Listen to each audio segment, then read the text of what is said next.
Let's all go to the lobby. Let's all go to the... It's movie night with Bill and Lel. With special guest Rob Loves Horror 93. Hello, Sydney. Hi. Who is this? You tell me. Well, I have no idea. Scary night, isn't it? With the murders and all, it's like right out of a horror movie or something. Hey everybody, welcome to episode 3. It's only fitting that we have 3 people here. And guess what? You know Lil, you know me, but we have our great friend Rob. Rob, tell us a little bit about yourself, and don't be afraid to tell us your handle on TikTok. All right. Hello, horror friends and fanatics. My name is Rob Loves Horror. You may know me on TikTok as RobLovesHorror93. You guys know I love horror films, and you guys know that slasher films are my forte and will always be my forte and my favorite of anything in this world. Film, horror, whatever. I couldn't be more honored to be here with the both of you. I am truly ecstatic to be part of this process and just a small part of this journey on with the both of you. This is just very surreal for me. 100% ditto on my side. This is so awesome.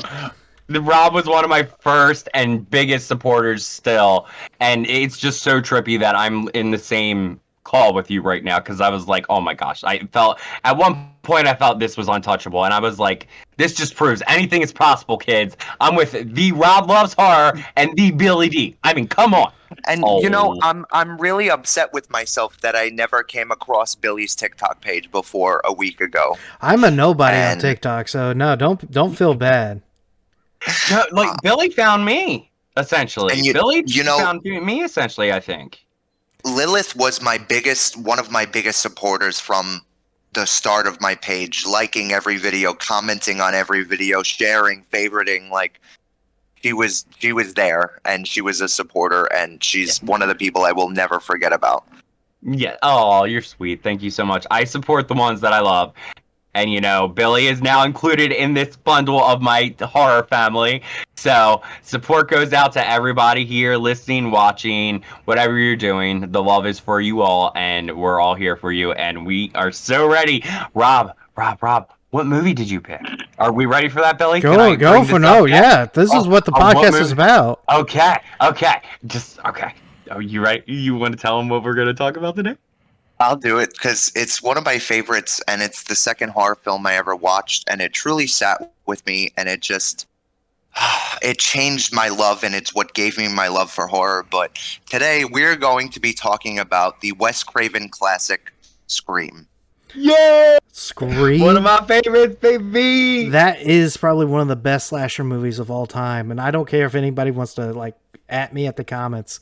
No, it has its status now. It's a classic. It is a classic. Not to mention the franchise itself is solid. It's a 90s film. It has that 90s nostalgia that everybody loves and what I live for. Yeah. It's just so I could go on and on about this film for 5-7 hours. Oh yeah. Definitely. Yeah. So I guess we should begin at the opening sequence, I suppose, since it's literally one of the most iconic horror openings of all time. Do you think so? I gotta tell you, I rewatched the film again this morning and last week. Same. I gotta tell you, every time I see that opening scene, I cry. Yep. Yeah. And every time, and you know what it is? It's the part when he stabs her, and she's trying to shout for her mother, and she can't. Yeah, that's one of my worst fears. Like when you're dreaming and you're trying to scream and you cannot, and it's like words won't physically come out. It's just, and then when they find her hanging from the tree and her entrails are hanging out and her neck is snapped, like it's disturbing. That scene was way worse. Apparently, there's a director's cut that only came out on Laserdisc. And yeah, like I knew there was a different cut from this, but I never knew it was released. It hung on that a little more, and it showed a little more of her boyfriend in the chair. Because there was originally special effects used 50 gallons of blood for this film. And there was not 50 gallons of blood on screen. So that's essentially how much blood was cut from the eventual final cut from this film, from what I understand. Crazy. That's crazy because that's almost the same amount of blood, fake blood, that they used for the 2013 Evil Dead. And see, if you compare that, that's just like crazy, because it's I mean, those are two different things. You got a slasher film and you have like a possession type of film. Right, exactly. I think that goes a little into with Wes Craven. The reason why he originally agreed to do this film was partly because of a 10-year-old child coming up to him and said, I think you're going soft. I like Glass House on the left. I don't like your newer stuff. And that's what was one of the main reasons why he's like, okay, I'm doing at least one more horror movie, and I'm going to show people what I can do. And I think, from what I understand, it was 7 times he went for an R rating, and they would not give him this R rating. They kept hitting him with NC-17, NC-17. So the production company, the head of the production company said, okay, he himself personally went to the MPAA. If you don't know what that is, everybody, that's the Motion Picture Association of America. It's who rates our films. He said, look at it this way. Watch the film as a comedy opposed to a horror film. And that's what eventually landed them the R rating. So that's all I had to say about that, I suppose. So the first scene for me, I'm going to break this down in a way of, I grew up not knowing who Drew Barrymore is, so I don't know how old you guys are, but that Drew Barrymore twist had no effect on me whatsoever. In fact, I think I felt more sad with the Scary Movie intro, because young me, for some reason, knew who she was. And Scary Movie destroyed that scene for me later on. Like, so at first watch, I was kind of like, oh my gosh, this is intense. Now every time I watch this scene now, I think of the banana instead of the knife. The gel boob thing that pops out. And then she gets to her parents, but Daddy's busy doing something else and gets hit by the car. Yeah. So in a way, that scene just is 10 times worse than what Scream is, but Scream is still very extreme, like when she's hiding behind the TV. Yes. And then so the scare is still there. And what I like to do now when I'm rewatching it is to decide who's in the mask and who's calling the phone. Is one doing it all while the other one's so Billy's trying to go to Sydney's house and do an alibi, but what if they're both there? Billy's on the phone. I keep calling him Matthew Lillard. Matthew is like in the Ghostface costume, and he's there you go. He's doing all the work while Billy's the brains and like make sure shit doesn't go south. He's the Mo, and Stu is the Three Stooges, but the two are combined into one. Yes. I gotta say, just from not knowing at first who was doing the act in the opening scene, I always thought it was Stu. Because there's that whole scene where they're all sitting at the fountain, and Billy says to him, or somebody says, I think it's Jamie Kennedy's character, Randy says, "Didn't you date Casey?" Yes. And and there's so that was whole a thing. Subtle little red flag there. Did he do it out of revenge because he didn't want to go out with him anymore, or like something like that? I always felt like it was Stu.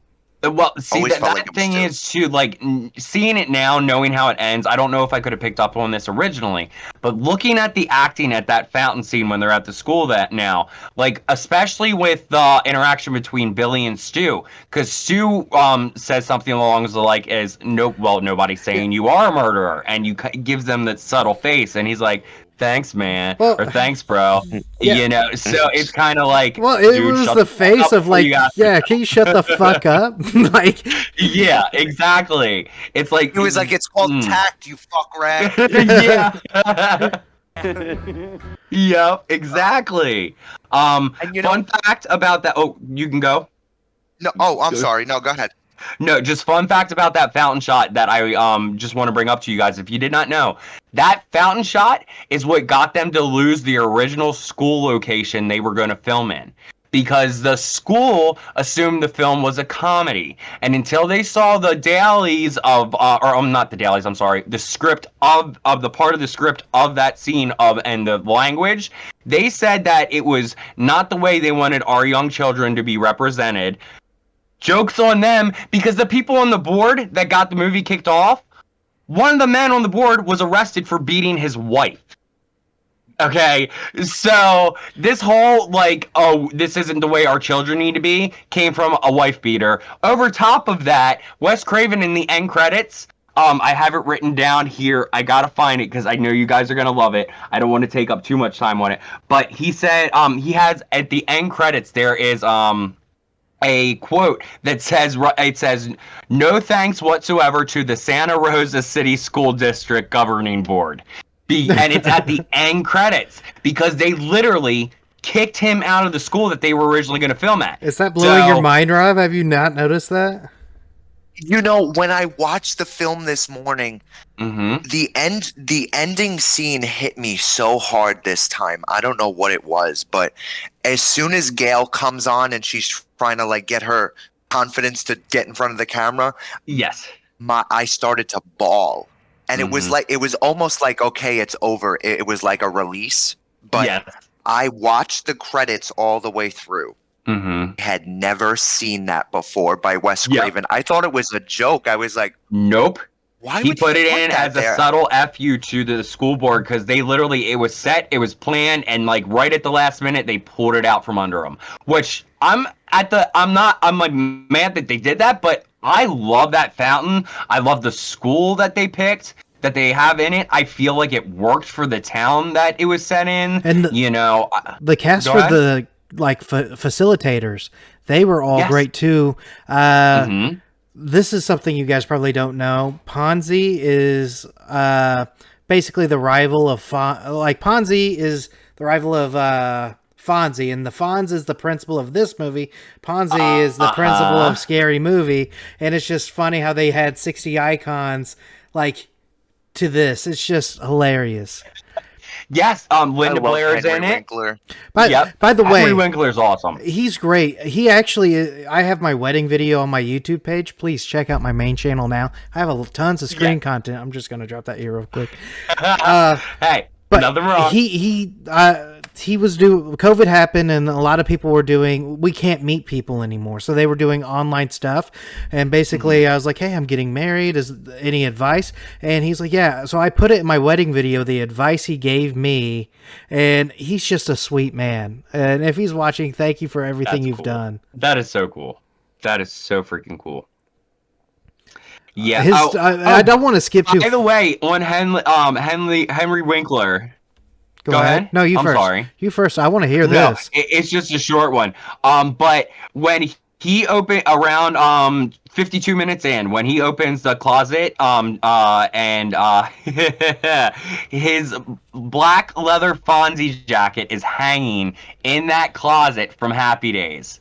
He also does the Fonzie move with his hair when he looks into the mirror. So he has subtle hints to the Fonz. There's in this so film. many things you can break down in that scene too, because that's the same scene with not Robert Englund, Wes Craven as Freddy Krueger as the janitor, and that it's just beautiful. And that scene was kind of hard to do. Like I said, this is where I was going. I don't want to skip too far ahead, but the camera work, the subtlety, the on the edge of your seatness that they were doing. My favorite scene, or like visual of all of it, was after he dies and his eyes go big. You see Ghostface in his like eyes, and he backs away. Good. I love the way they did that. My favorite. So good. It is so good. One of my favorite shots of that whole film. It's iconic. It really is the Ghostface mask in his eye. It's really iconic. I've never seen another shot done like that. Yep. And honestly, going into the mask a little bit, I think it's so effective because like even the creators, this is how they described it. It can be sappy. It can be happy. It can be sad. It can be scared. It can have all these emotions to this singular face that can be recognizable just in this one face. You know, it's kind of like the opera faces almost. It's almost like it has no emotion, like the same thing with Michael's mask. Or, yeah, like... it's very... very straightforward. It's just there, and you could take it a couple of different ways. But to me, it looks scary. I'm sorry, it's terrifying. For me, it's the all black with the white. I couldn't imagine. I know why they didn't do the all white, but the all white. Wes Craven fought for that so hard too. The all white would have looked tacky. It would have looked racist. It would have been like I don't think we could have ever gotten that. But the all black with it kind of feels like a floating sensation. Like that is a ghost face. Yes, and that's what freaks me out. Because at first glance, you don't really notice the body. Your eyes immediately go to the face because that's the only thing there. Yep. And I give it to the costume designer for that one because she's the one that really pushed to change it to a different robe. And the only robe that got him to change his mind was the one with the sparkles, fun fact. So if you watch the film and you see the sparkles within the robe, those sparkles are what got him to change his mind about the white robe to the black robe. So... I love the sparkles, man. I love sparkles. Yeah, I live every time I see the sparkles on the outfit. I live, especially in Scream 6 or Scream 5, when he kills Sheriff Judy and he's standing in the broad daylight and it's just like glistening. Yep, it's just great. Iconic as hell. It works. It really does. It does. And I want to go with a small little fact with you, Billy, that you might like. That scene you brought up with him looking like Freddy, that outfit is from the original Nightmare on Elm Street that Wes Craven gave him to wear for that scene. So that, fun fact for you both. Wow. So that's from the original film. That's an actual Freddy outfit. Blowing my mind. There you go. I found all these little fun little facts, and I was like, I get to share them with you guys. So you guys watched this movie last night. Like I don't have that kind of time.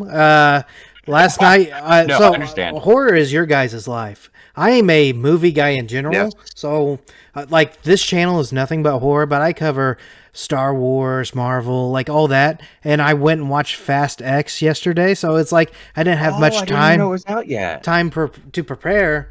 But I know this movie through and through, so I'll say like scenes like where Sydney's home alone, her dad went away, and this is the time where Ghostface comes, and like he doesn't succeed, but that was a really great scene. I don't know if it's before and after. You guys are gonna have to correct me or guide me, like, hey Billy, that's way past, or this is too far in the future. But are you talking about when Billy comes up in her window? Yes, and the phone fell out. That was after. Well, the phone falls out after she's attacked, and he comes back into the room, and then the phone falls out. That scene, so I broke down the kills by the video, like in my other channel, but I analyze the scene. The way the choreography is for this scene, the way that I still believe it's Stu doing this the whole time, you can hear Stu grunt and groan, and it kind of gives it away. And if you're watching a movie, you just sit down, you don't really pay attention to that, but it feels like amateur high school kids doing this. I love that. And the poeticness of the line of "Scary Night," you know, with all the murders going on and all, it's like something out of a scary movie. I'm like, I love the scene, and nobody dies in this scene. It's just a great way of breaking down who done who. And I don't know if you guys like this, or we can just stop it here, but I still think, I don't know if Billy dons the mask at all in the movie, and we can debate about that in the end. I just think it's strictly Stu. Rob, I'll let you go with that one first, because that's my only thing with this first film, is that we never got to see them take off the mask. You know, there was never that moment.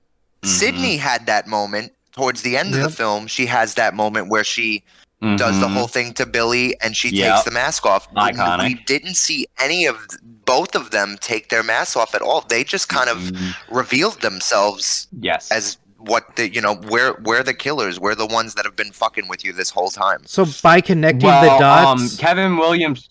Go ahead. No, Kevin Williamson said Matthew Lillard's character as Stu was the most unwritten character in his opinion because he was the one that wrote it, and he said he credits that character being so iconic to Matthew Lillard's performance. So I think that goes into a little bit about what you're saying too. That there could have been a little bit more with the reveal-ish of the killers and more of like the hinting towards it or like the red herrings, red flags kind of things. So I understand where you're going. You know how he got the role, right? I do, but I'll let you go. His girlfriend was supposed to do a casting audition for a totally different movie. He got Saul in the hallway, pulled into the room, and they cast him immediately. And it was just pure charisma and like the vibe he was putting out alone. And honestly, I can't imagine him not being in it. I can't think of anybody else. There was a list of people that they wanted to do, and I could be wrong, but one of them was Vince Vaughn right after Bates. Was it Bates or Swingers? He did a movie that they're like, oh, he's probably believable as this. But no, right. Lillard brought it. I can't imagine anybody else stepping up to that plate except for Randy. Randy, I feel like, is in the shadow of Billy and Stu. And Randy... Poor Randy. Well, he shines in the second one, but just... He does, but come on. Okay, I'm going to put it out here now. There's going to be spoilers for the franchise right here. I'm about to spoil a kill. If you don't want to spoil anything from the second movie, don't listen to this part. But what they did to my boy Randy in the second movie. We are definitely going to have to talk about that more in great detail. Yes. Oh, if Rob ever wants to come back, I would love to do the whole series with Rob if he's willing to do something.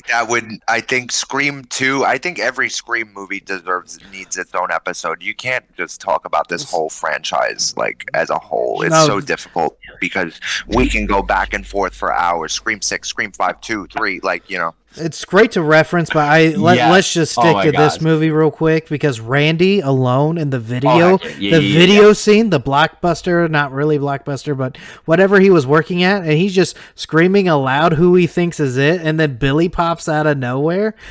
I love it all. It's such a great scene. Do you think they were doing that intentionally? So you're like, they are too obvious to be the killers, that it has to be somebody else?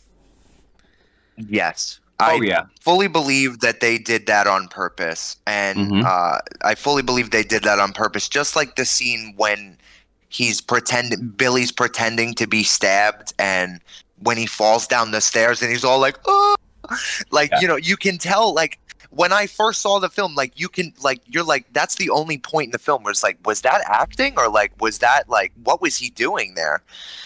And then, when he reveals himself, it's just like he was trying to cover his whole prowess and his whole, anger. It's like all of a sudden, as soon as he falls down those stairs and he's like, oh, I'm like a stuck pig, right. And as soon as he gets up and closes that door and turns around, he becomes a different person. Complete switch. Yeah, literally. Yeah. Whole reveal is great. We haven't talked about one character yet. We seriously talked about Principal Henry, and we left this one guy out. Who? You know who it is. Even about You know who it is. Go ahead. Officer. No, because I have a female on my mind. Because the other female is my other favorite. So we'll let you go first. We name dropped Courtney Cox. We'd never talked about David Arquette or Dewey. Okay. Dewey's very important. We haven't talked about Rose McGowan's character yet either. Okay, so, I love me some Rose McGowan. This is I have hot a couple take. Fun little things about her. I feel like Rose McGowan. Let's get ready to get these claws out. I know. Let's get ready to get these claws out. Rose McGowan doesn't bring much to the table. And this is coming from I love Rose McGowan and Charmed and a lot of other things. But you got Randy doing Randy. I can't imagine anybody else being Randy. You got Stu being Stu. I can't imagine anybody else being Stu. But when it comes to, I call it Dewey's sister because she's so forgettable. I'm sorry. And like I said, it's been probably 6 or 7 months. Tatum, Billy. It's Tatum. Yeah, Tatum, forget him. The rhymes, kinda. I don't care. Okay. Take any of the Charm I'm gonna girls. contradict that. Hold on. You know who would have brought Robin's it? dying right now. Crap. The other Nev Campbell movie. Wild Things? Wild Things. No, The Craft? The Craft. The main witch girl that wanted to be it. If she was Tatum, she would have brought a whole nother vibe. She could have been another red herring. And the thing is it would have been more believable because this is another hot take. Going from Drew Barrymore to Rose McGowan is kind of a downgrade. Going from Drew Barrymore to the chick from, I keep forgetting her name. I didn't write any of this down. I just got off work, guys. Leave me alone. No, the girl from The Craft. The main bad. Bobby's Boucher's girlfriend. She has charisma. I like the charisma. Rose McGowan, she plays, I would say, she's gonna die. I feel like not at one point I'm like, oh, she's safe. She is easily forgettable. She's easily the bait for Ghostface. And Stu, I know Stu sees her the same way. I'm putting my Ghostface mask on, Billy. I'm coming for you. I'll never forget that scene when he comes up to her in the garage and she, oh, you want to play Psycho Killer? Can I be the helpless victim? Yes. And I understand she's not for everybody. There's a lot of Rose McGowan not likers out there, and I get it. So not everybody is for everybody. I love Rose McGowan. I just don't like her in this. In the role. I want to give you this fun fact that might make you appreciate her a little bit more, Billy. She was supposed to be a tomboy in the original script. And when she saw her wardrobe and they refused to change it, she left set that day, went and bought her whole entire wardrobe for the movie. And every piece of clothing she wears in the movie, she bought herself because she said, I quote, the wardrobe, I'm trying to get her to wear jean overalls, and they said, it's in right now. She says, those are never in. She left. Went and got her whole outfit and the clothes. And I know this is more for me and Rob because Billy's not on like the whole outfit spectrum kind of thing. But that outfit when her outfit with the top and that freaking like 70s skirt is iconic. I am sorry. She picked that herself, okay? I have I wear like $200 watches. Like I have jewelry out the ass. Like, and you're over here bashing me. You got it. I'm just saying. Hi, welcome to movie night with Billy D and his new friend Rob. Let's get this right. I was just saying that me and Rob might appreciate a skirt a little bit more than you did. Are you straight shaming me? Are you straight shaming me? No, I'm just saying straight guys typically don't enjoy skirts, and I was going to talk about her skirt. Here's a couple of facts that I would say would go the other way. And the main reason is she wore Johnny Depp's wardrobe in Nightmare. So the tomboy aspect is still there in a sense, but I would have enjoyed it more that way. Okay. The main reason why is because the prissy girl is always the girl that's going to die. If you threw a tomboy in there, I wouldn't know what was going to happen. If Rose McGowan actually came out wearing jeans, overalls, kind of, have you guys seen Mean Girls? I know this might be a stupid question. I'm not even going to answer that. That kind of goes without saying. Do you even know? I'm trying to make fetch happen, Billy. It's not going to happen. The one that Lindsay Lohan characters hangs out with in the shed, the girl who would do Scott Pilgrim and all the other great movies where she was wearing boy clothes and she was the lesbian, she was the outcast. I would have loved that for this movie, and I'll respect Rose McGowan as much as I think that was their original direction. I already do. I feel like she was all right. But I feel like she was definitely bait. Everybody else is shining while she's just a glimmer. On top of that, Rose McGowan, she came to Indiana Comic Con. She was great there. Don't get me wrong, guys. I don't hate Rose McGowan. No, I get it. I get it. Like, just like how we discussed in our previous episode, Rob hasn't heard it yet, but I'm not the biggest fan of Nicolas Cage. You know, I have Neither the am same. I. And see, Billy hates this. Billy No. hates this. All right. But There's certain movies that I love with Nick Cage, like Face Off, Willy's Wonderland. Yeah. You know, I thought you said you hated Willy's Wonderland. Little Miss Point at Rob. Like, I agree. I don't like the gore, okay? I don't like the fact that our main character, who got paid way too much money for a role he didn't even speak in, okay? Future Billy, go to the lines where she said, I did not like how I wasted an hour and 45 minutes just for him not to say a damn thing. When that was a character. This is true. It's not my favorite movie. I like the gore, okay? I will say that. Okay, editors know. Yeah, and cut to the comments. Cut to the comment that she left on my video of badass horror movies, and she said dude didn't say a word the whole movie. I'm getting fired today.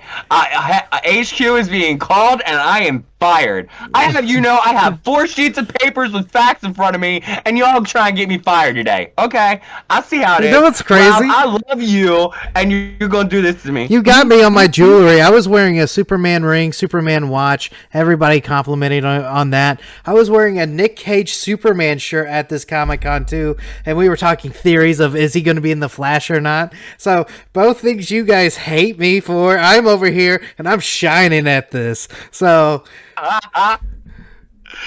yeah. I know where I stand. Oh my god. All right, let's go ahead. I can't. No. We love you, Billy. You know I love you, Billy. So let's go back to Tatum's kill. We're gonna go back to that. Do you guys? Tatum's kill? I hate swapping movies and like referencing stuff, but a Scary Movie. Okay. Brenda, her death was great. Yes. The chick that was supposed to be Tatum got killed off early in the movie in the locker room, and her death was hilarious.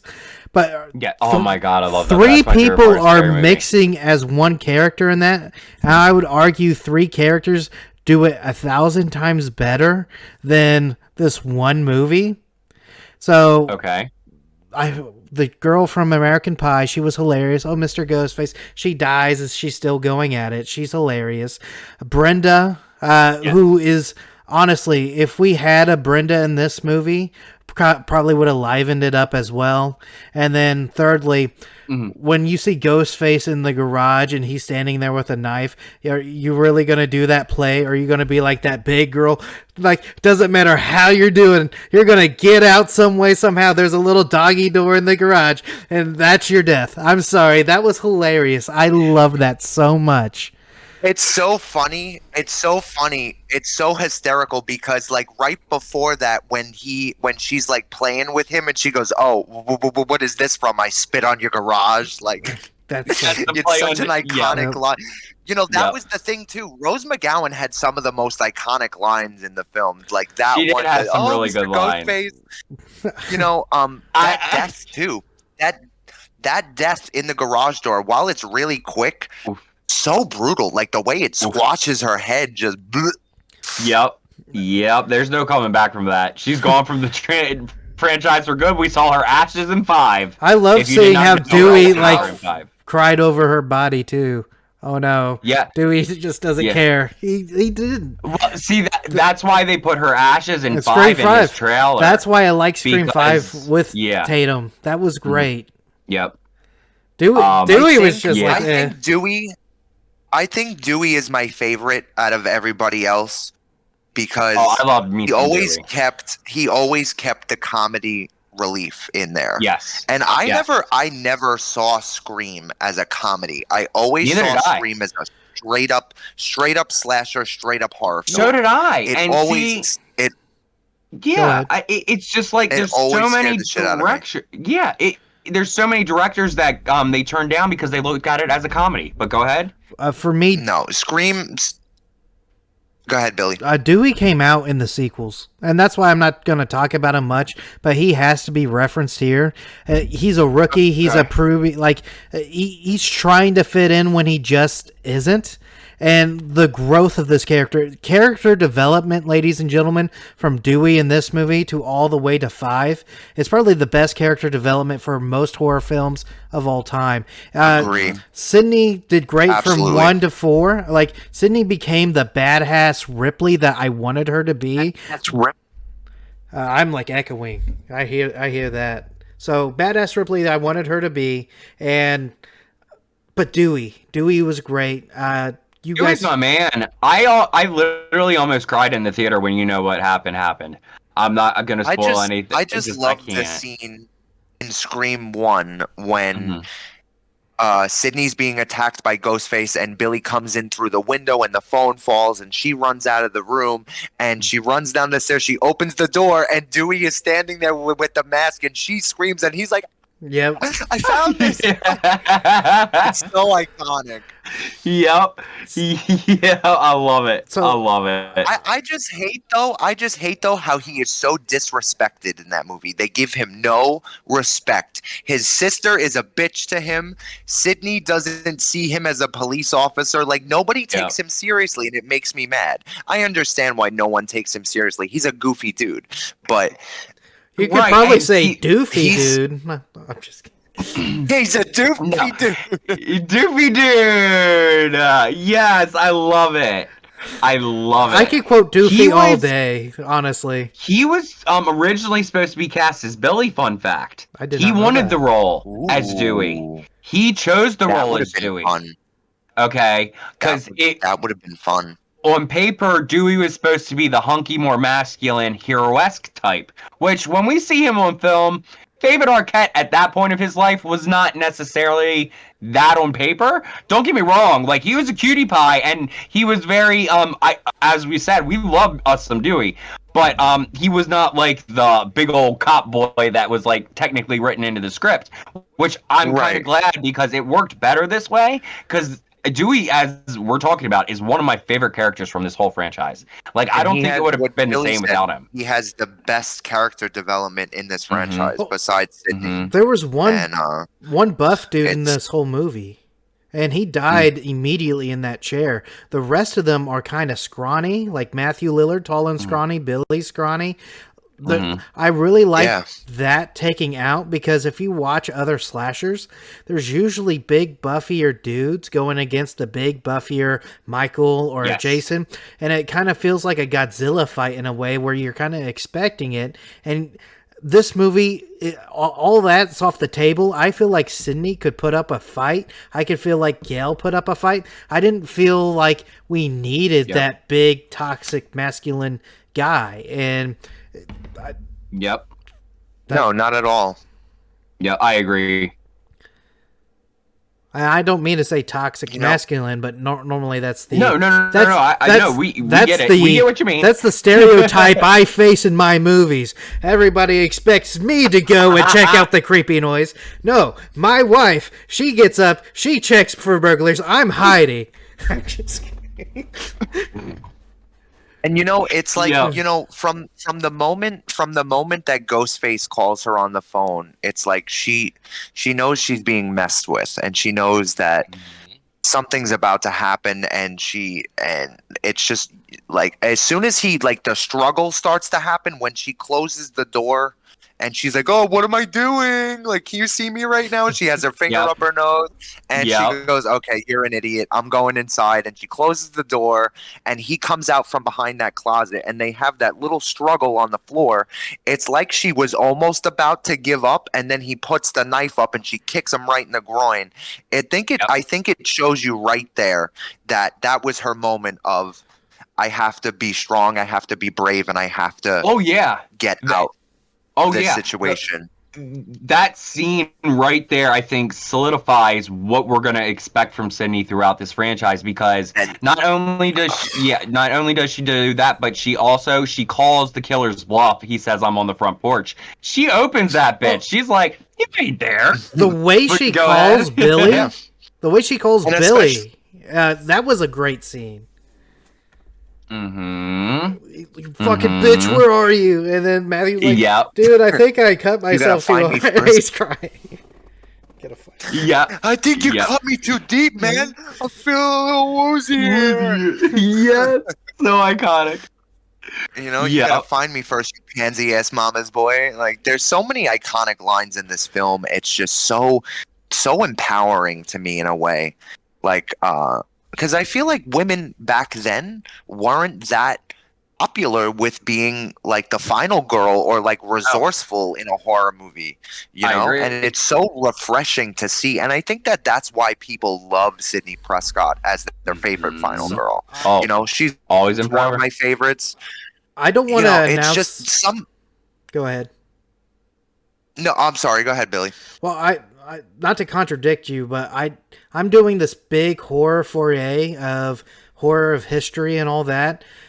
A lot of strong women, like they didn't get the action roles, they didn't get the a lot of big roles. It was usually towards men. The only time they actually shined was in horror.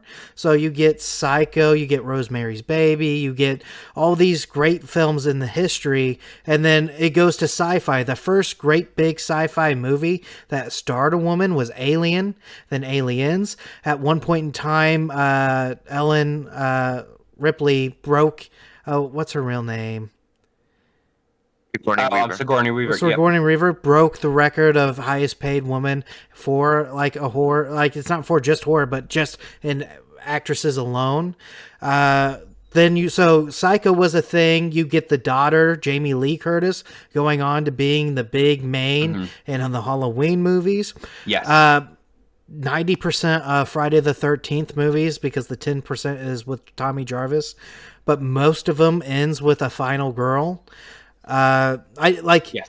The thing is, I like to bat for women when it needs to be, and Sydney's great. I feel like she's great, but the term "final girls" resonates with me very, very well because guys, they typically are first to go, and Tommy Jarvis makes sense. Is who I typically connect to, and Halloween Ends for me. One of my favorite final boys. Halloween Ends for me is a lot of people hated it, but we got this guy going through torture and torment. That is he gonna become the final dude, or is he gonna pick up the knife and wield like Michael? And that back and forth was great. And so the history of horror is a big, broad thing. I talk about the nuke on Hiroshima and how that spawned all these Godzilla war propaganda movies, and there's just a lot that goes into history of horror and all that, but women, they thrive in horror, and that's why I love the horror community. I think that's why a lot of the girls, gays, and theys love horror so much as well, because it focuses on that feminine power and that empowerment, and like not taking shit from people that they're supposed to take shit from in typical society, you know. And I definitely agree on your point, Billy, with the final girls and how horror has always highlighted final girls. But for me, I find with the difference with Cindy, without compared to the other ones, is that like in case other than the case with Ripley, because Ripley was never weak. But a lot of these final girls start out weak and gain their strength. I don't find Sydney was ever truly weak. From the start, she kind of showed her like badassness in a sense, like when I go back to what I brought up, like going out to the front porch and calling the bluff. And like not just like playing victim immediately, you know. But I'm not saying that other women didn't do that. I just think that I think the reason why this movie was like the resurgence of the slasher film in the 90s was because it did what films previously did and touched on, but it did it and it showed it to a new generation and said, hey, this was what we were doing. This is awesome, and we need to do this again. Well, for me, Sydney is a trial of strength and will and might. And for me, it's the killers fumbling the bag the first few times, because she straight up had her window open like Dawson's Creek. Anybody can come in and out of there like it's nothing. So if Billy really wanted to, he knows that window's open. Daddy's not home. He could have done it that way. I could list all the ways that she could have died because of pure stupidity.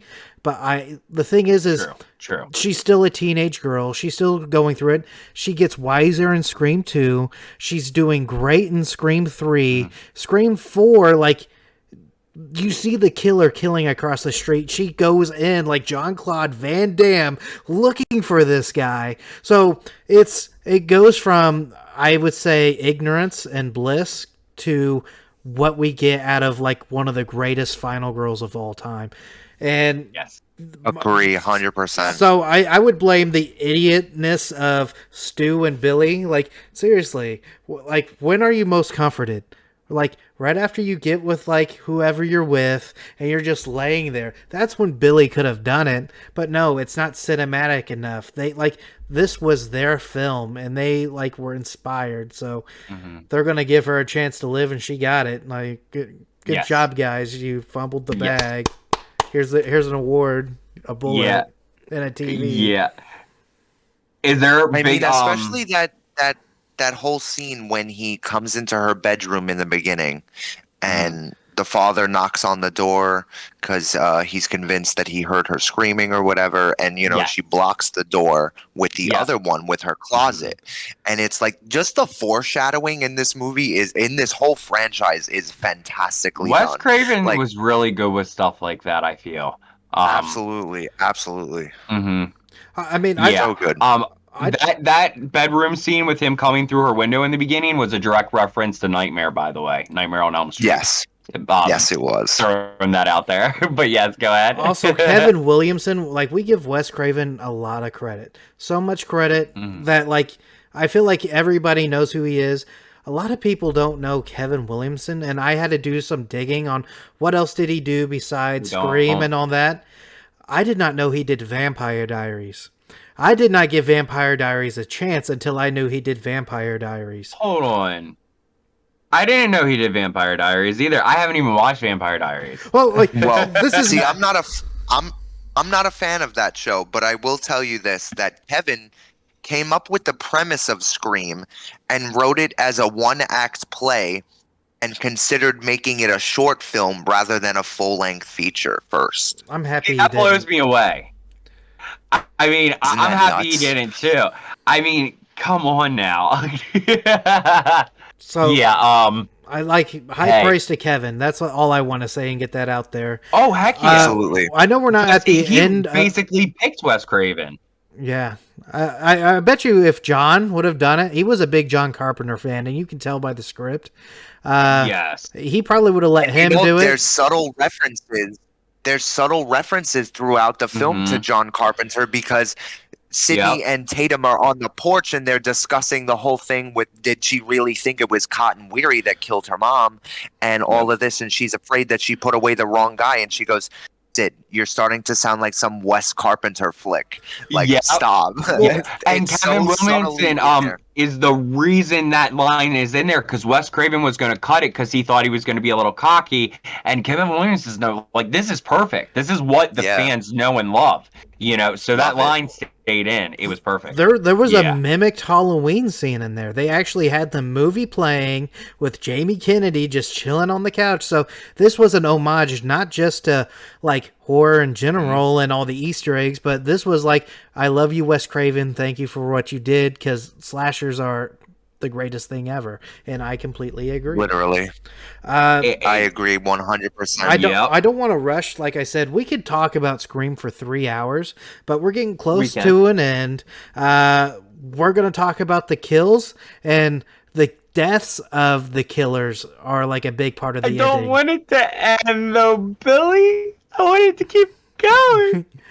We got RobLoves Horror93. Honestly, look at his beautiful background he made for us. I don't want to go yet. Okay, I understand. You're killing me. The chair scene for me, where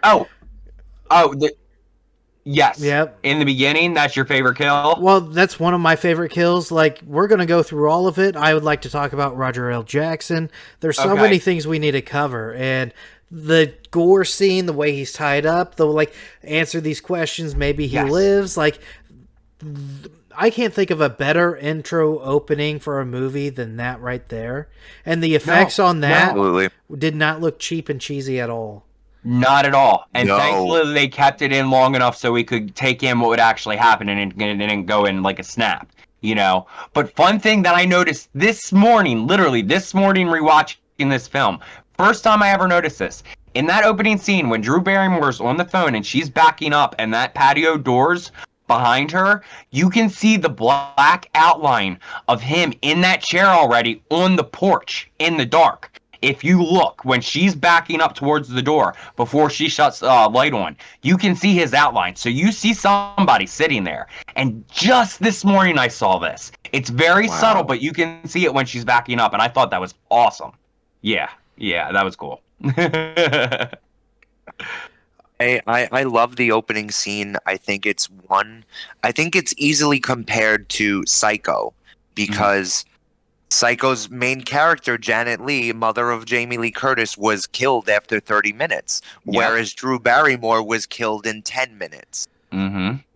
It's just like, yeah, let me take this huge star, put her on the poster, get everybody to come see this movie, and then kill her after 10 minutes, and people are going to be like... Well, they did a great job with advertising with this film, making her look like she was the main heroine of the whole film. And then, if Psycho is a MacGuffin, then come on, Scream has to be somewhat like a tiny bit of a MacGuffin, like a minuscule amount. Yes. So 110%. We talked about Principal Henry and how great his death was. The one that everybody overlooks, but as a kid, I was like, holy cow, the camera delay where the guy who's watching the party unfold, and he's like, where, and he watches them leaves, and he turns around, and there he is right there, completely forgets about the 30-second delay. That effect. One of the bloodiest kills in the whole movie, too. Yep. One of the bloodiest kills because the slash... A lot of people like forget it, and it goes over people's heads when we like talk about it. And I'm like, no, like the fear in his eyes, and he turns to Sydney, like he knew he's been got. That was intense and extreme. You can even still see the fear in his eyes when he comes from the top of the roof to the windshield. Yeah, and there's all the blood still coming from his neck. Oh, it's gross. Yeah. That poor man. Yes, and then Gal's epic line of "Get off my fucking windshield." He's like, "Get off." I mean, you know, the scene that really disturbs me. It's not a kill, but it sticks in my mind to this day. I will never forget that scene. Is when she's hiding from Ghostface in the car, Sydney, and the radio goes off, and they're like talking, and she grabs the radio and she's like, "Hi, help me, please. I'm at Stu Macher's house on Turner Lane. It's 261 Turner Lane. Please help me. He's gonna try and kill me." It's just so. It has never left my mind because you know what? Is that something like this can happen to you. That's what's so horrifying about that scene is that somebody 110%. Could stalk you in your car. The thing that really freaked me out when I was younger is when she would lock the door and then it would pop back. Oh no, don't play with me like that, boy. Like it kept popping, the locks kept popping. And the slowly opening the trunk tailgate, the trunk of the car, and him trying to get in. Get out of here, boy. Oh yeah. If we're talking about favorite scenes or favorite kills, I think my favorite scene is when right after Stu and Sydney have sex, and they're like getting dressed. Somebody brought up this theory about this scene to me, and I love this theory. So if you watch this scene and you listen to the dialogue and watch her acting, it looks like right before Ghostface comes in behind her, based on the discussion they're having, she assumes Stu's the killer right before Ghostface comes in. So listen to the lines in that scene, watch her acting before Ghostface comes into that conversation. Because she's like, it looks like she's almost coming to the realization like, oh shit, is it you? And then she sees Ghostface and then that erases it from her mind for a second. But do you know, for me, what the most horrifying thing about that scene is after they have sex, she uses Stu Macher's mother's hairbrush to brush her hair. Yes. That is the most disgusting thing in the world. I have never seen something like that. No. What's wrong with you? She could have used the other like toys in the glove box, like by the bed. So I'm happy. I'm just happy. It's just the hairbrush. I can't. But yeah, I think that's one of my favorite scenes. If I have to go with my favorite kill, it's got to be Tatum because, other than the opening sequence, of course, because that's iconic. And if I have to go to the one that affected me most when I first saw this when I was younger, when Drew Barrymore got that knife in her throat, like I was like, that was one of my biggest cringes as a kid was when she gets it in the throat.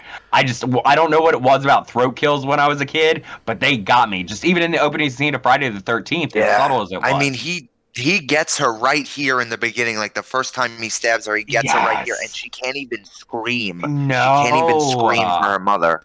It just, horrifying. That whole scene hurts. But yeah. Other than I would that, say I think that yeah. I would have to agree with you that the opening scene is one of my favorite kills, but I love Stu Macher's death. Okay. I always had a thing for you, Sid, and they have that scuffle and she throws the TV on him in your dreams. And he's just sitting there like, so good. I love it. I think that's what makes this is so good as well. Not only that it has an amazing cast, amazing makers, and it's just so good for so many different reasons, and it pays so much homage to film lovers like us. There's so much things to pick up. And as we've been discussed, there's things we're still picking up to this day about this film. And we watched at least me and Rob, I know I've watched it 150 times. Billy's probably got it in about 50. I know. That was my 1,000th film. I met everybody on cast. I have, you guys are, I don't know what you're doing to me. You're about to be like co-host to viewer. Billy is boss man. Billy goes to all the conventions. He knows all the peeps. Okay, I'm just this little TikToker that he brought along on this journey. Okay? I petitioned for my middle school. I have a video of me petitioning to play this movie during it was like the last day of school, so people can be safe for summer. Like this was like my jam. I even made a fake trailer to show why we should do this, and of course they wouldn't have done it, but hey, I tried. This is my movie, my jam. Everybody's nice. I got the first person I've ever met at a convention, kind of. He was, I think he was the first. It had Jason Kane Hodder. He was probably my first. The second one was Roger L. Jackson, the voice of Ghostface. The sweetest person you'll ever meet. He'll ask you your name. He'll do the voice. He never seen a stab poster before, and he's like, I need to do this. In his bag, he reached for his bag, got a lime green paint marker. The only one that stands out on this, because I got Nev, Matthew, Billy, I got Randy, I got all these people on there, and my favorite interaction, besides Matthew, because Matthew's great, is Roger L. Jackson. He is the best, and he brings it not only in this movie, the whole franchise. I can't think of even the crappy MTV season 3 show. Roger L. Jackson. You're talking about Roger Jackson, the voice of Ghostface. The voice of Ghostface. Brings he was only intended to be a placeholder, right? He wasn't supposed to be the main voice actor for this film. I'm happy that he stayed. Yes, they literally, what we hear in the film is what the actors were listening to as they were filming. Because Nev Campbell and Drew Barrymore were not allowed to meet this man or listen to this man's voice pre to filming. None of the cast were allowed to meet Roger at all or hear his voice. So those calls were the first time he heard that voice, and what we're hearing is what they were hearing. It's crazy, the coincidence that works so well for this film, because they, as soon as they heard the dailies, they said, okay, this man is ours. And here, fun fact here, did you guys also know that Roger Jackson does the voice of Mojo Jojo in the Powerpuff Girls? Yep. I didn't. You didn't know that? Oh, that is so awesome. I didn't know that. I should know that because I love the Powerpuff Girls, but I did not know that. Bad horror I know, fan. I'm bad. I'm sorry. I said sorry. I hide behind my fan. Here, let me just go back to the opening scene really quick. Did you guys know that Drew Barrymore accidentally called the police about 3 or 4 times while filming because the phone that they gave her was actually connected to a landline? That's hilarious. Yep. And the police actually called the set. Yeah, they called the set back and said, "Are you guys okay? What's going on over there?" They did. They even called the voice actor Roger Jackson's actual phone he was using and said, "Hey, what's going on?" And he had to explain that he wasn't a real killer. They were shooting a film because these were live phones that they were on. They weren't like props. All right. Well, yeah, I guess because because Craven had to keep them away from Roger and everything. So those were the first times that, he was calling them. They had to be real phones. Yes. Yes. Oh, and speaking of the phones, caller ID literally went up 3-fold after this film was released. Oh, yeah, 3 especially times. after the scene where she's trying to dial 911 on her computer. Yep. Oh, and there was a bit cut from that scene. It was supposed to be Elm Street as her address, but they cut it out. Well, she lives on Elm. Yes. Like, it's in the film because we hear Tara say it in Scream 5. Yeah. That, he was Sydney's boyfriend. She lived on Elm, blah, blah, blah, blah, blah. Like, it's just, like, all the subtle references in this movie to other horror films are just great. It's just a great way to pay respect. It is. All right, we're in our final minutes, and right before we get off, I have 2 questions. First question is, 1, who do you guys think deserved to die? And go ahead and debate it out. Like, not the killers? I mean, you can put the killers in. The whole cast. Who deserved to die? Anybody's up for picking, like whether they died or not. So I'm not going to be in this debate, but for me, I think you guys know who. Of course you're not, Billy. You're getting out easy on this one, huh? You two are going to fight it out. But for me, I know I was going to lose this one anyways. Like I said, Tatum is just a forgettable person. Does she deserve to die? Probably not.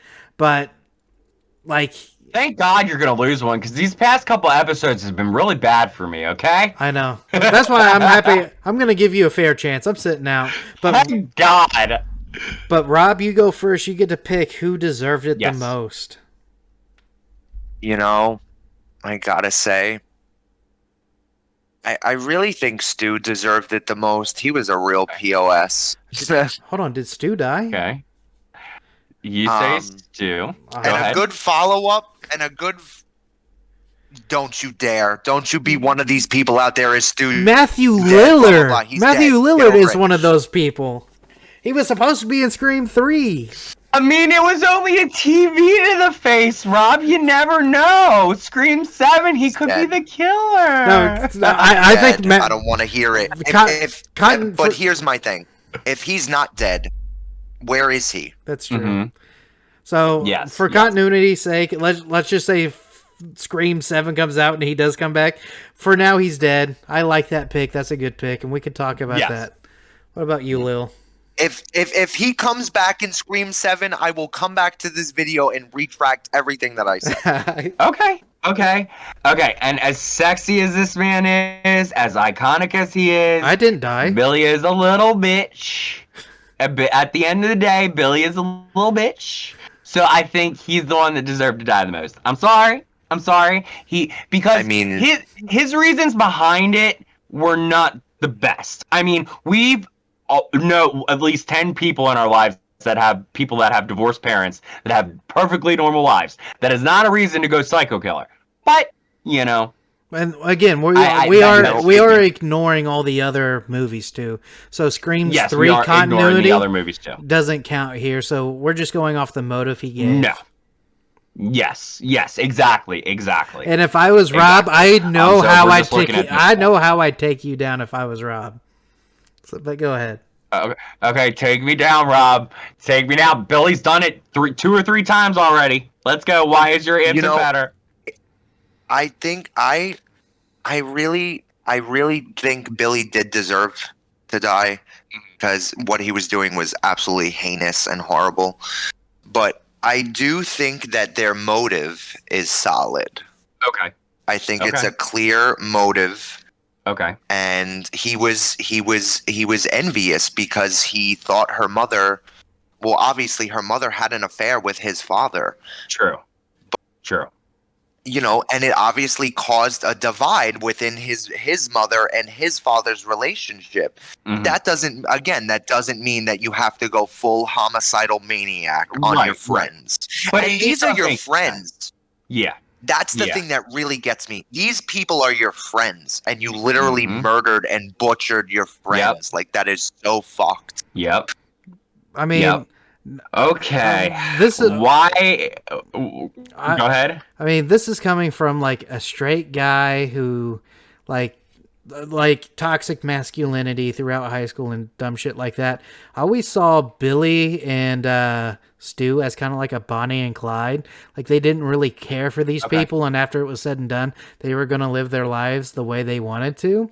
And even Matthew Lillard kind of confirmed that. I don't know if anybody else has, but like it's there. I'm not mad if they would have changed that into an LGBTQ thing because it's kind of there. You kind of feel the vibe. Kind of like what Literally. they did with Scary Movie, like at the end, like what they did with Ray and what's his name, and he's like, "But you took me to the gay club." He's and he's like, "I just like the music."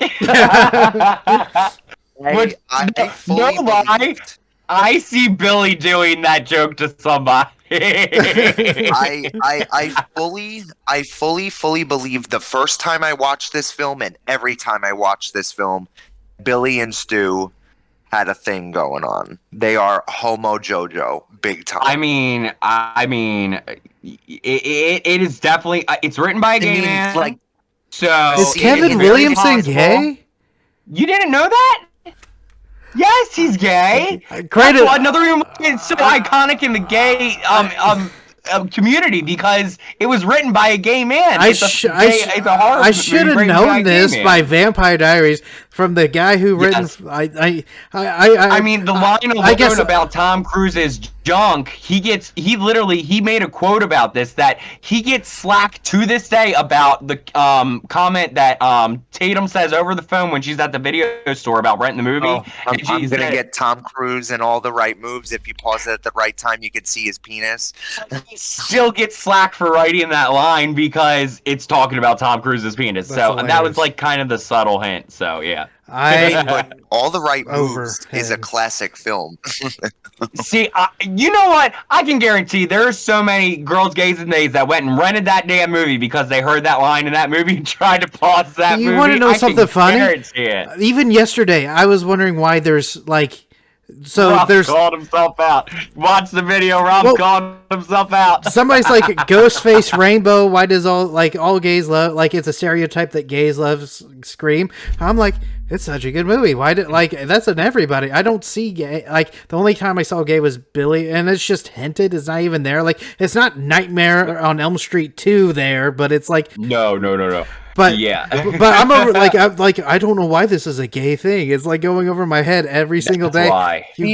Yeah. Today, Just for me, it's the scene. It's the scene in the video store when Stu wraps his arms around Billy's shoulders and he's like, or Randy's shoulders, and he's like flicking his earlobe, and then the scene in the kitchen. He almost does the exact same thing where he like rests his chin on Billy's shoulder and he like almost like licks his ear. It's so cringe, but it's so iconic. Yep. okay. Hey, Closing sentences. But some I greatness in it. always Think of it. Go ahead, Rob. I always thought that they were together, and that's why they had that bond that they did, and how they were able to do the whole Bonnie and Clyde kind of thing that they had going on. I need closing sentences. We went off on a tangent. So why does Billy deserve to die? Billy deserves to die because he's a whiny little bitch. Okay. I'm going to leave it at that and keep it quick. I'm not going to over-argue my point because there's one more fact that I want to bring up before we end this episode, if that's okay with you. Go for it. Okay, so it involves the ending of the movie. So the party scene near the end of the film runs at about 42 minutes in length. And it was shot over the course of 21 days from the time the sun set to the time the sun rose for 21 days straight. And then after it wrapped, the crew had T-shirts made that read, I survived scene 118, which was the name of the scene they were shooting. That. The cast jokingly called it the longest night in horror history. So that's the last fun fact that I wanted to mention with you guys before we end this episode with our wonderful, awesome, amazing, coolest of all guests. Rob loves horror. Rob still has a closing statement. Go ahead, Rob. Why does Matthew? He does. All this praise. Stop it. Never. You know, I just got to say, this has been truly so much fun for me to sit here with you two and talk about this film. Even though we didn't really discuss start to finish, we kind of just discussed our favorite parts of the film, and Yes. But I will bring up one more fact that I feel like not a lot of people know about, and it's Wes Craven. They had him record whistles with the string players for the theme song of Scream. No way. That's awesome. So you can subtly hear him whistling throughout the theme song, and everybody on set said that he was always standing somewhere, whistling, doing whatever. That's cool. That's crazy. That's awesome. I love it. And this has just been such a joy to be here with you two, and I couldn't have been more honored to come on here and talk this with you guys. Horror is my passion. Slasher movies are my favorite thing in the world, and this is just a dream come true for me to be here with you both. Well, before you go, we have a big fun game. Are you game? Do you want to play? Billy, okay? I'm sitting out on this one because you're not sitting out on this one. You're joining in. Fine. Both of you are playing. The game is called Blind Rank. You have 5 slots, 1 through 5. You have to put the best and the best and the worst and the worst. But the thing is, you don't know what's next, and you might make a wrong decision. So basically, you have to rank the movies 1 through 5 and best to worst, but you don't know what's coming next. And I have a pen and paper this time, so I won't forget where you guys put your stuff. So no cheating. Because I like to forget everything. Like just go ahead, Billy. All right. The first one on the list, Nightmare on Elm Street 3.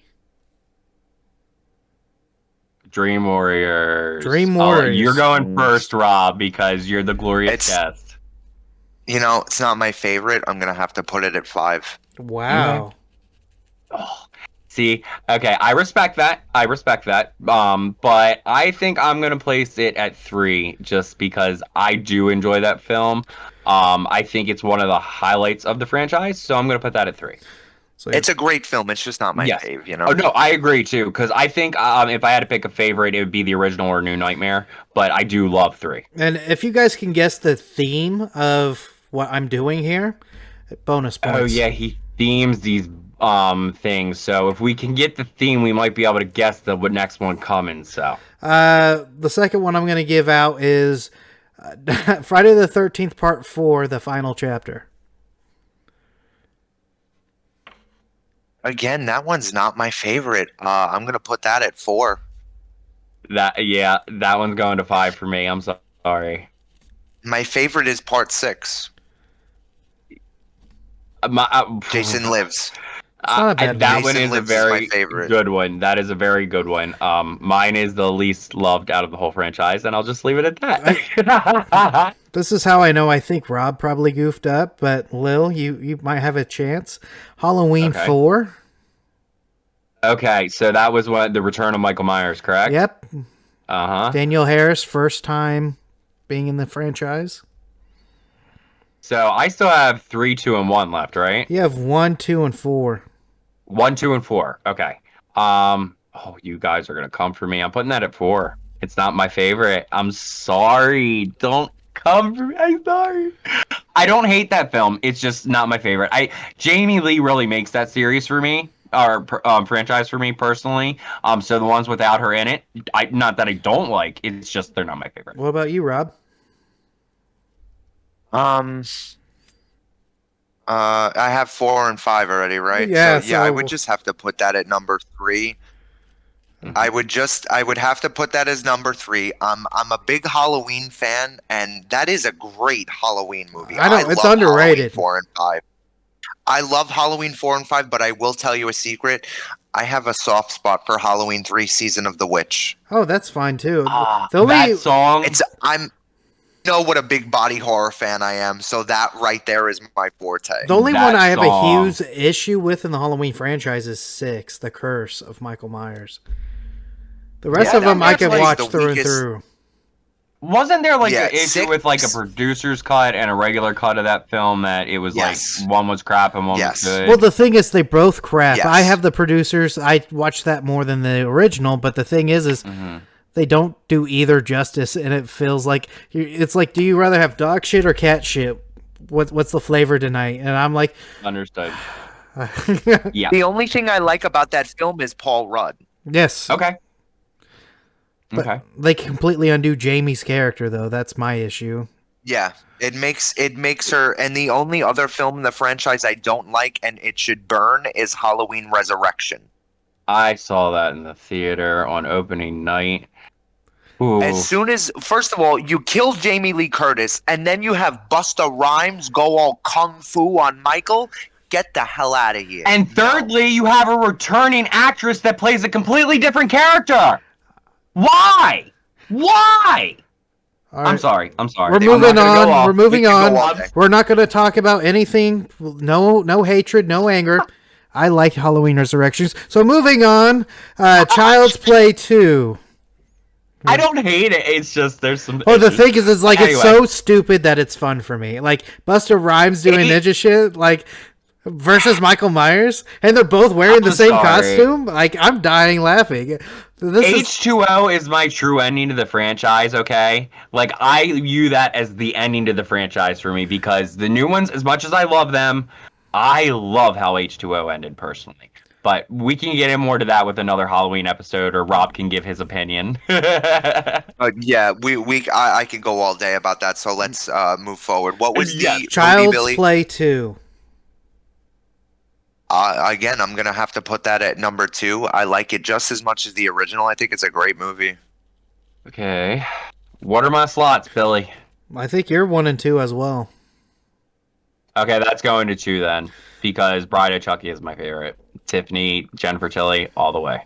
I like the crazy girl. I mean, you're both number ones are all the same. I'm surprised. I'm Number scared. 1 hasn't Uh-oh. like been taken. Usually on TikTok, What is number number one? 1 is like taken kind of early. Number 1 is Evil Dead 2. I will take it. Oh, Even 2, yeah, I I'll will take that it. too.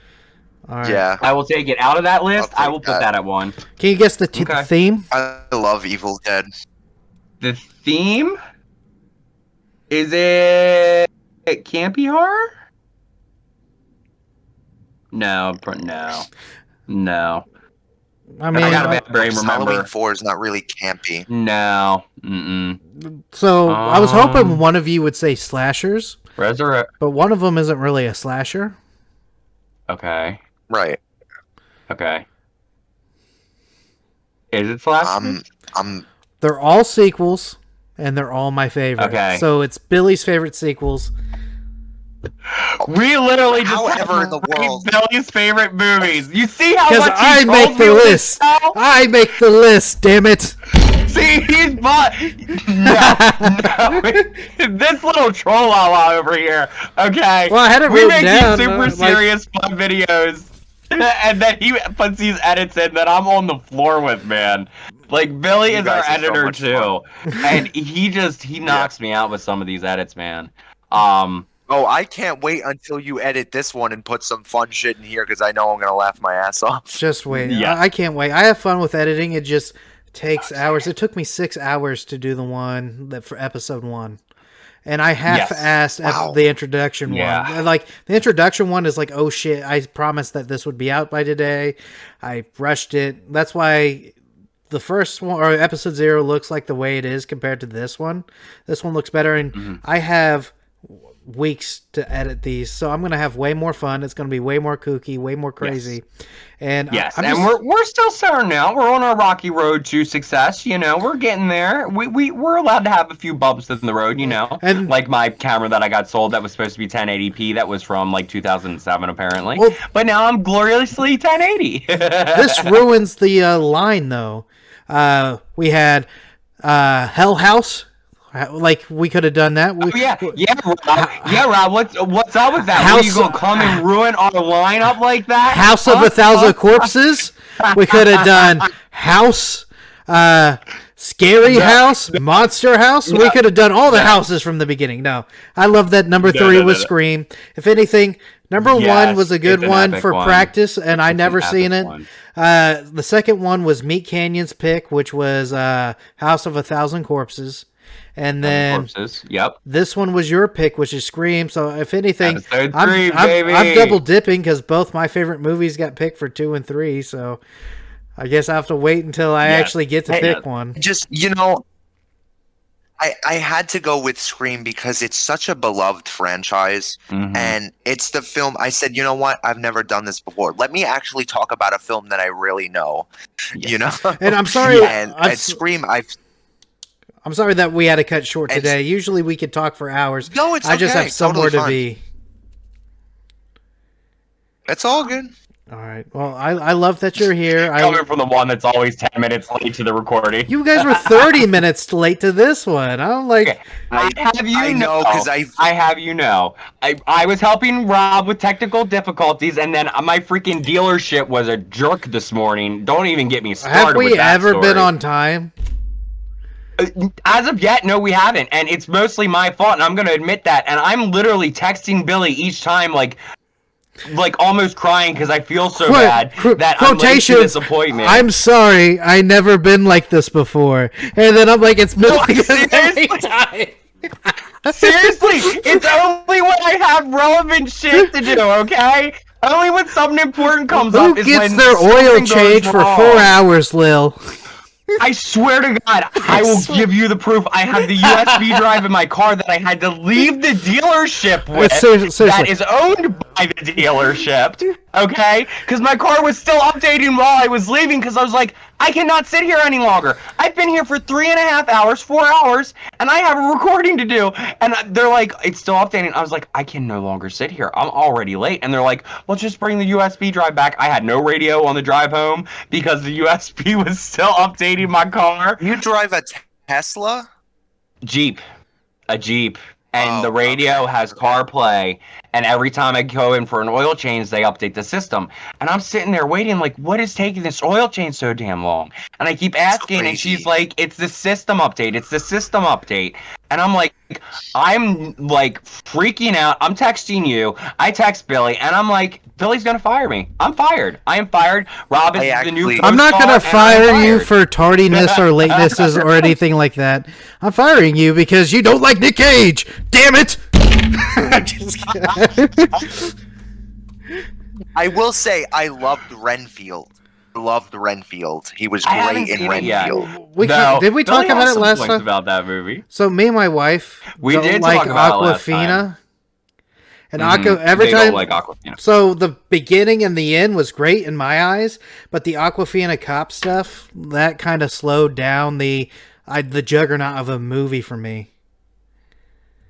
I mean, I'm a fan of her because I love Crazy Rich Asians, and so she's just always been funny to me. And she has another show on Comedy Central called Nora from Queens that's not bad either. But I've always been a fan of hers. I always thought her delivery and her comedic timing was good.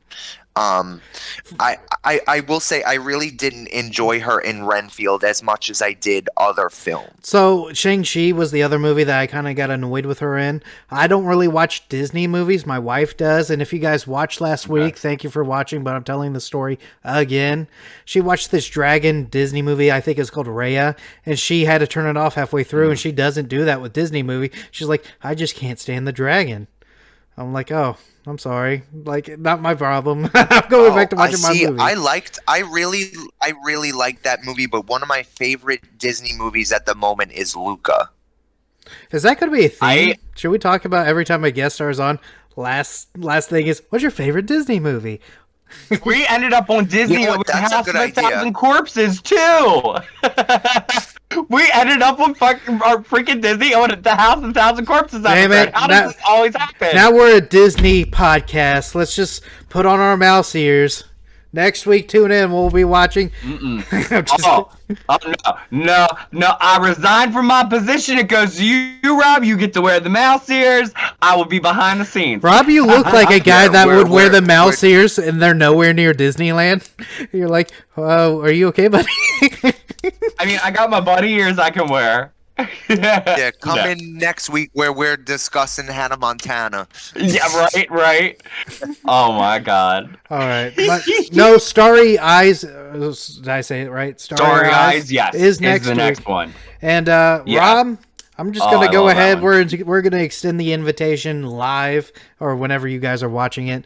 You're gonna come back and you're gonna do Scream with us again, and then hopefully we get through that franchise and we go on to the next one. Or who so knows? excited. Maybe you get tired of us.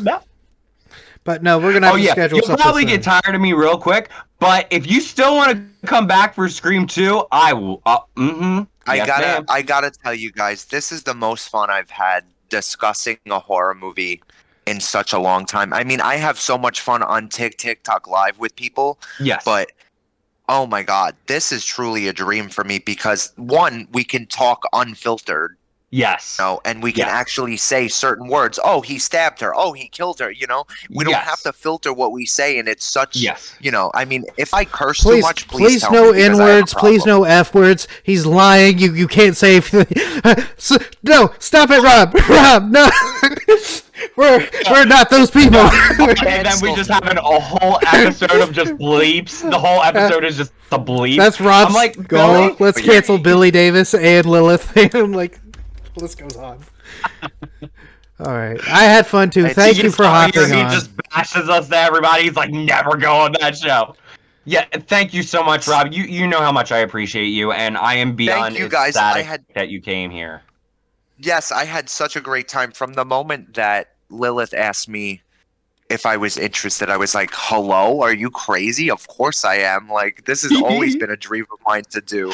I love it. And you picked a perfect movie because we got a lot of good facts in here. We got a lot of good chatter, a lot of good talk, and it was a great And you time. know, And my followers have been bugging me. Can you please go on a podcast? Can you do your own podcast? And I'm just like, I'm so Honestly, excited to share this with them if you- finally when it comes out. If you do get the Oh, courage I'm to so do your own excited to share 'em with podcast, them, I'd love to too. help you. I'll do your intro. I'll get you set up, show you how to do what we do on this platform, and I feel like you can run. he does a good job. I think for right now I would stick to being a guest because I don't have like a computer or any of that crap. You to, heard like, it here edit and this first. and that. Rob's doing a podcast next week. I'm just kidding. Next week it comes out. First episode. I honestly, if there was a podcast, it'd be called Rob Loves Horror's Horror Hangout because that would be awesome. That's a great title. That is a great title. It is a great title, and if any day, I'm sure Billy. I'm speaking for Billy a little bit here, but I'm sure his offer extends to any time that you want to go into that endeavor. Because if you guys want to invite me back for Scream 2, 3, 4, 5, 6, perfect. If you want to invite me back for a standalone film, I'm all about it too. All right. Awesome. Well, we're excited. like I have a feeling. I'm gonna like get a video clip from you at least if we ever discuss Infinity Pool because us three are like the trinity of lovers of that film, and I definitely am gonna want to hear your thoughts if we ever do a video on that. The only reason why I didn't suggest Infinity Pool is because I feel like a lot of people right now especially feel like the Cronenbergs are very taboo and they can't handle the body horror, they can't handle the symbolism or like the Well, they don't really there's get certain movies to certain extremes Yeah. that we just can't do for YouTube. That's one of them. yeah, of course. And me and Lil talked about it. We might put it on a different platform that could handle it. But for now, Yes. we will definitely talk about it next time. So we'll see you guys next week. Yes. Bye. Thank you for coming, guys. Thank you, guys. Binary Pals. Thank you, Rob. Thank you, Billy. This was. Thank you. Thank you so much, horror friends and fanatics. Billy, Lilith, you guys are amazing. I can't wait to do this again with you guys. Thank you so much.